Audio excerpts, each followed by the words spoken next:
राधे राधे महाराज जी। महाराज जी, जीवन में कई बार परेशानियां आती हैं तो लगता है हमने कभी किसी का बुरा नहीं किया, फिर ये सब क्यों हो रहा है? अगर ये पिछले जन्मों का है तो इस जन्म में कर्म क्यों फल मिल रहा है इसका मतलब? क्यों? फसल आपने बोई है तो काटना आपको ही पड़ेगा, कोई दूसरा थोड़ी काटेगा। आज कत्ल करता है, 10 साल मुकदमा चलता है, 20 साल की सजा होती है। कानून व्यवस्था है। ऐसे ही हमारी भागवतिक कानून व्यवस्था है। भीष्म जी सरसैया पे पड़े हुए हैं और भगवान से कहते हैं कि मैं 70 जन्म तक देख रहा हूं अपनी दिव्य दृष्टि से, मैंने ऐसा कोई पाप नहीं किया जो मुझे ये दंड मिले कि 6 महीना बाणों की सैया पर। तो भगवान ने कहा 100 के ऊपर चलो। एक बार आप राजा थे और एक सांप को उठा करके बबूल के पेड़ में बड़े बड़े कांटों में ऐसे डाल दिया और वो 6 दिन तक तड़प तड़प करके मरा। उसी का परिणाम आपको 6 महीने बाणों की सैया में।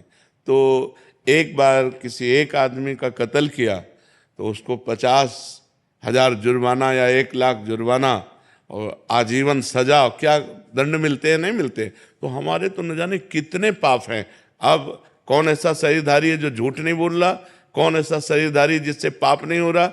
ये तो बात कह देना कि हमसे तो कोई गलती ही नहीं हुई, हमसे तो कोई पाप ही नहीं हुआ, ये बिल्कुल हम अविवेकपूर्ण मानते हैं। नहीं, ऐसा नहीं है। हम सबसे गलतियां होती हैं और उसी भगवान के दरबार में अन्याय नहीं है, क्योंकि वहाँ किसी के गवाही की जरूरत नहीं है। वो सर्वव्यापी परमात्मा आपके हृदय में ही बैठा हुआ है। मत्ता परतरम नान्यत किंचिदस्ति धनंजय, मेरे सिवा और कुछ है ही नहीं, तो उसको गवाही की क्या जरूरत है? वो देख रहा है। तो हमको बहुत धैर्यपूर्वक चलना है। देखो, हम कई बार बता चुके हैं कि हमारे शरीर की रचना 2 कर्म से हुई है, पाप और पुण्य। दोनों के मिश्रण से मनुष्य शरीर बनता है।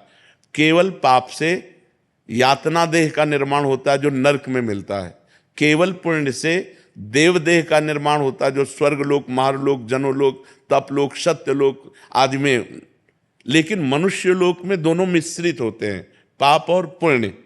तो जिस अवस्था में जो हमें दुख मिलना है वो कर्म हमारे ऊपर लागू हो जाएगा। अगर पुण्य कर्म लागू है तो हमें सुखद अनुकूलता प्रशंसा मिलेगी। अगर पाप कर्म लागू है तो दुख प्रतिकूलता निंदा मिलेगी। वो हमारी वैसी बुद्धि हो जाएगी। जैसी हो भवतव्यता तैसी बने सहाय, आप ना आवे ताहि पे ताहि तहाँ ले जाए। अचानक आपसे ऐसी क्रिया बन जाएगी कि आपकी निंदा होगी, आपकी अवहेलना होगी। अचानक आपसे ऐसी क्रिया बन गई, दांव लग गया कि आपकी प्रशंसा होगी, आपकी जय जय हो जाएगी। वो पूर्व कर्मों का विधान चल रहा है। तो फिर मनुष्य जन्म में महानता क्या है? अब नवीन हमसे पाप ना होने पावे। अब नवीन कर्म हम ऐसे ऐसे समझ समझ के करें कि हमारी आगे की जो जन्म हो या आगे जो हमें मिले वो बहुत अच्छा ही हो। पाप कर्म नहीं होने चाहिए। अब हमसे गलती नहीं होनी चाहिए। अब लो नसानी अब ना नसई हो। तो ये पक्की बात समझ लीजिए कि अपने कर्म को ही भोगना पड़ रहा है। इसमें बिल्कुल संशय न कीजिए कि मैंने तो पाप नहीं किया। किसने प्रश्न किया था? ईमानदारी से देखो सखी, वृंदावन में बैठी हो, ईमानदारी से जब से तुम्हें याद है तब से अब तक देखो, केवल इसी जन्म में क्या आपसे पाप नहीं हुई? क्या आपसे गलती नहीं हुई? आप विचार करके देखिए, हमसे पूर्व जन्म में कितनी गलतियां हो गई हैं।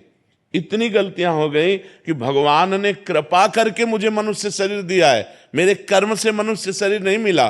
कबहू का करी करुणा नर देहि, देत ईश बिन हेत सनेहि। अब भी भगवान की कृपा देखो कि आप साधु समागम में बैठी हो, आप वृंदावन आई हो, संत समाज में बैठी हो। अब मोहि भाव भरोस हनुमंता, बिनु हरि कृपा मिले नहीं संता। तो भगवान तो आपको दुलार ही कर रहे हैं, भगवान तो आपको कृपा ही कर रहे हैं। पर हमने गलती की है तो वो भोग तो हमें भोगने पड़ेगा। और महाराज जी, इस जन्म का कब भोगना पड़ेगा? अगला। जब अभी जो वर्तमान में गलतियां, अगला।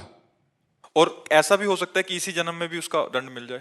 भयानक अपराध, भयानक अपराध, जैसे आप संत द्रोह कर दो, संत निंदा कर दो, किसी संत को मार पीट दो, फिर आपको भयंकर, आपको कष्ट। साधु अवज्ञा तुरंत भवानी, भक्तन निंदा अति बुरी भूल करे, जिनको के सुकृत बहुजन्म के छिन्न दायक को। तुरंत अकाल मृत्यु का विधान बन जाएगा।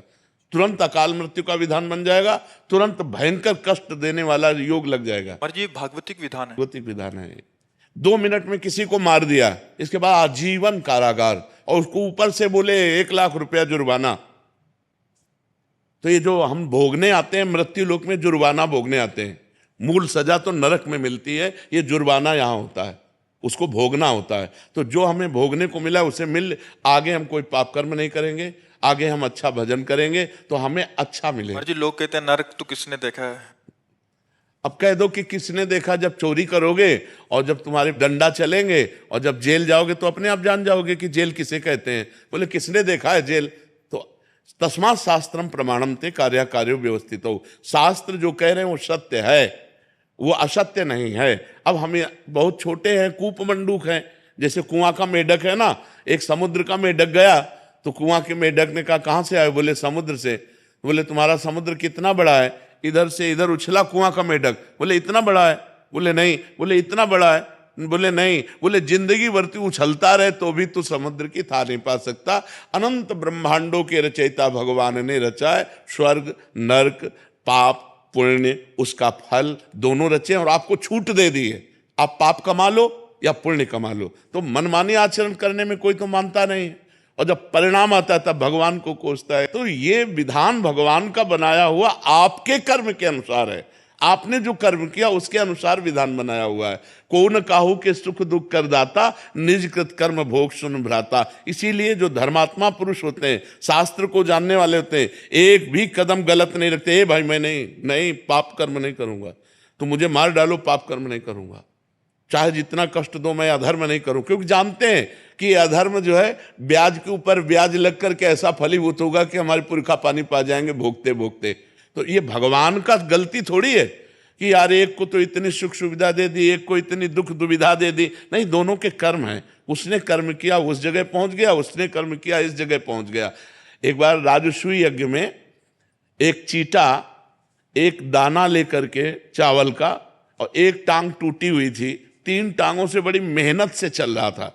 अर्जुन जी ने देखा, भगवान से कहा सर्वलोक महेश्वर श्री कृष्ण, क्या इस पर कभी कृपा नहीं होगी? ये बेचारा चीटा एक चावल के दाने को बड़ी मेहनत से ले जा रहा है। तो भगवान ने कहा तुम्हें पता नहीं, मुझे पता है, ये 14 बार इंद्र बन चुका है। राजसूय यज्ञ का वो चीटा जो एक दाना चावल बड़ी मेहनत से ले जा रहा था, वो 14 बार इंद्र बन चुका है। महाराज नहुष इंद्र के पद में थे, और व्यभिचार प्रवृत्ति से इंद्राणी के साथ भाव गलत किया तो तुरंत जो है अजगर की योनि में आ गए। कर्म तुरंत देखो ना, बड़े बड़े अधिकारी को सस्पेंड कर दिया जाता है। आप अपने कर्म जहां उत्तम किए तो आप चढ़ते चले जाएंगे। बुद्धिमान वही है जो सुख दुख को भोग कर भजन करते हुए नया पाप ना करे और अपने जन्म को भगवान में समर्पित कर दे। यहां का यश कितने मिनट का? जब तक तुम्हारा शरीर छूटा कौन पूछता है यार? तुम चाहे जिस पद में हो और चाहे जितने बड़े यशस्वी हो, तुम्हारे मरने के बाद यहां जब भगवान का नाम नहीं ले रहे लोग तो तुम्हारा नाम कहां से लेंगे? और तुम्हारे साथ जाएगा क्या? यहां का बैंक बैलेंस, यहां की वाह, यहां की तुम्हारी पत्नी पुत्र परिवार।